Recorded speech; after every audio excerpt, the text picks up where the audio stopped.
It's another Wednesday, and thanks for joining us for AM Business. As always, we know we have to bring you the latest update in the world of business. In June, Ghana will fully open its airspace to 18 other African states following the signing of or onto the Yamoussoukro Declaration. The declaration requires that African countries which are signatories to deregulate their air services and also open up regional air markets to transnational competition. In effect, it means airlines get to enjoy a wider market and enhance businesses. Yes, Sheila Tamaklo with a lot more updates.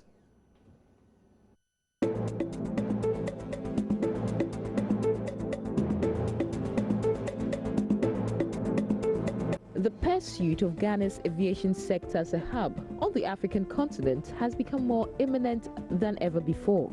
The erstwhile administration made strenuous efforts to make the industry more vibrant by creating additional infrastructure in some regions.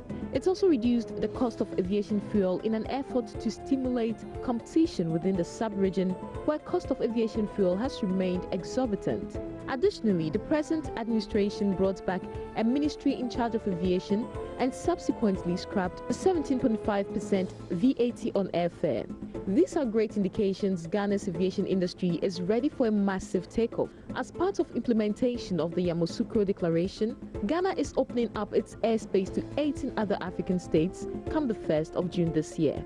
The Yamoussoukro decision signed by the AU Heads of States in 1998, and AU has decided that because of the slow pace of implementation of the Yamoussoukro's decision, states should sign a solemn commitment or declaration to fully implement the YD or Yamoussoukro decision. Ghana is among 19 African countries which have signed that declaration, and come 1st June 2017, all those 19 states have pledged to fully open their markets to other carriers of those 19 states. So that's the first step. So we're really moving towards the creation of the single African air transport market. What it will mean is then in planning your route schedule, if you're a carrier, you know your market is not just those restricted routes, but the entire African continent is your market. So airlines will now be able to plan more strategically, maybe lift a passenger from Accra to Lomé, instead of coming back empty to Accra and going to, let's say, Algiers. From Lomé, you could still pick passengers, then continue to Algeria, gets to Algeria, comes to Accra, he decides to go to Nouakchott to Timbuktu or wherever. It's like, I don't want to use the word trot. You see the way they operate in Ghana, they go pick anywhere, they go on a route. This is what we want to aim at, and it will really open up the markets. The Yamoussoukro Declaration committed 44 signatory countries to deregulating air services and ensure the opening of regional air markets. However, the implementation of this agreement has been slow and the benefits are yet to be fully realized. The president of the International Civil Aviation Organization, ICAO, Dr. Aliyu, however, believes the liberalized system is not far from reach. In the ECOWAS region, you already have all the ingredients for integration. You have the ECOWAS as a body itself. You have free visa travel among the population. So there is already a protocol on free movement for over 40 years. Air transport should be there to support the integration of the region, and I think the ECOWAS region can do better in that regard. But what I want to emphasize is that as an organization, international organization, we are ready to support all the member states in this aspect, whether it is in the aspect of liberalization or harmonization of their rules and regulations. We will provide them all the necessary models which has worked elsewhere to be implemented in the ECOWAS region, but also in the whole African region itself. We need more integration in Africa, more regional movement, not only one directional Europe, Africa, but within Africa itself. And the African Union is implementing what is called Agenda 2063, the cornerstone of which is the single air transport market, single sky in Africa. And we are ready to support that process. With increased airline connectivity, cargo also presents a strong promise for Africa. According to research though, Africa's share of global air cargo is surprisingly just above 1%. The slow growth can be reversed with the right decisions. Aviation represents 1/3 of international trade by air, by value, even if it's 1–2%. So because why? And this is why you see the integrators, FedEx, UPS, DHL, using the aircraft to fly the mail, the express mails, and the special value goods. Secondly, you are seeing the development of e-commerce. And e-commerce, it's roughly product coming from low-cost states going to the consumer states and by air.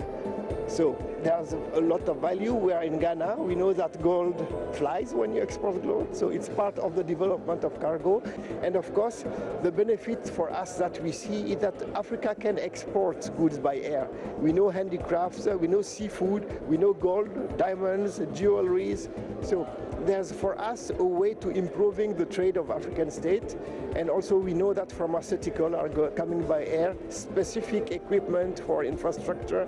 So we are here to assist the member states and the population. But more especially with a liberalized air transport system, the ever-increasing air travelers will take advantage of more than enhanced connectivity. Fares would undoubtedly also tumble. Competition is good. But having said that, consumer protection is also important in the process of the competition. And we want to see lower fares. The fares here are very high. And we want to see lower fares. We want to see charges reduced for airlines, which is passed to the passengers. And we have policies on such issues, which we expect our member states to adhere to. But we want the consumers to have choices, many more choices. I want to believe that there is a lot of room for growth of air transport in Africa and in West Africa in particular. For some operators, expanding a much open airspace is not bad news for airlines. On the contrary, increased connectivity would make them more efficient and profitable. Well, it means that we can go to other countries without any restrictions, and we can partake in their market without any restrictions. So if the liberalized market is working properly, then we should be able to go to other countries, pick passengers, and go other places with them. And how this yields you a benefit in terms of profits and business? Well, I mean, you go to a country like Nigeria, it's a big market. It would be good to be able to go to Nigeria and pick passengers and go somewhere else. You might go to other countries who have signed and don't have airlines, so it will be advantageous for us to pick up passengers from there and take them to other places. For now, Ghana is poised to support the aviation transformation agenda. Cecilia Abnadapa is the Minister for Aviation. With regard to terminals and aprons, if you have been to the airport lately, you've seen there's a lot of development going on. And there's a new terminal being built, which will have a throughput passenger of 5 million. Already we are doing 2 million. So we still have, when we finish, that 3 million to fill up. So with regard to infrastructure, I believe we are doing a lot. We are also opening the regions up with airports. Kumasi Airport is being rehabilitated. Tamale is being worked on. Sunyani will be worked on. Ho is being worked on. And there's the intention regarding the availability of funds to open up the other regions as well. Wa is done. Light aircraft can land and take off. So we have quite some infrastructure in place. Air travel is essential to the prosperity of Africa as it opens up opportunities for further business development. Fostering the African aviation industry may be a driving force behind continental integration.